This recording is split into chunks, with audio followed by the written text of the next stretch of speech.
Well, Chinese President Xi Jinping's most senior foreign advisor began a high-level meeting with the Biden administration in Alaska this week with an extraordinary 15-minute tirade, Rita and James, against America, calling America racist and all sorts of stuff. Have a listen. There are many problems within the United States regarding human rights, and the challenges facing the United States in human rights are deep-seated. They did not just emerge over the past 4 years, such as Black Lives Matter. It did not come up only... Rita, what do you make of that?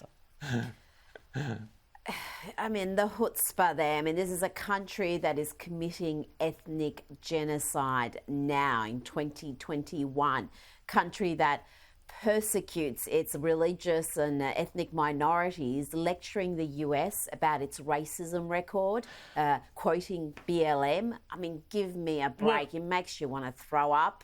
But this is the world that the US has created, and Biden is weak, James, with China. Biden is terribly weak. What happened in Anchorage was a tremendous diplomatic humiliation for the United States. It's important to note that Anthony Blinken, the Secretary of State, Jake Sullivan, a Hillary Clinton-era retread, who's now a national security advisor, they were both sides, the Chinese and the Americans, were supposed to each have a 2-minute statement. The Americans came up, gave a 2-minute sort of little stem winder with a bunch of nostrums about human rights and freedom in Hong Kong.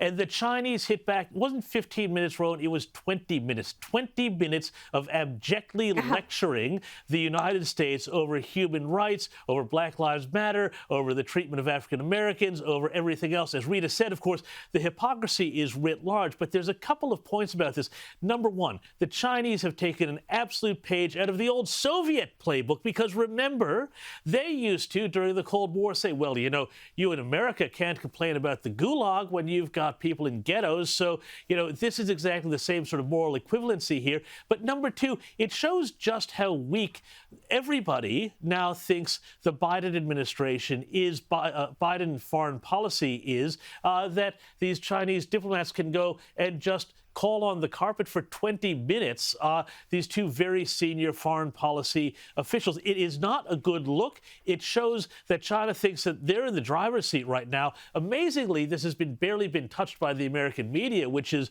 more concerned with continuing to run up its fight with Russia, when in fact China is the real threat.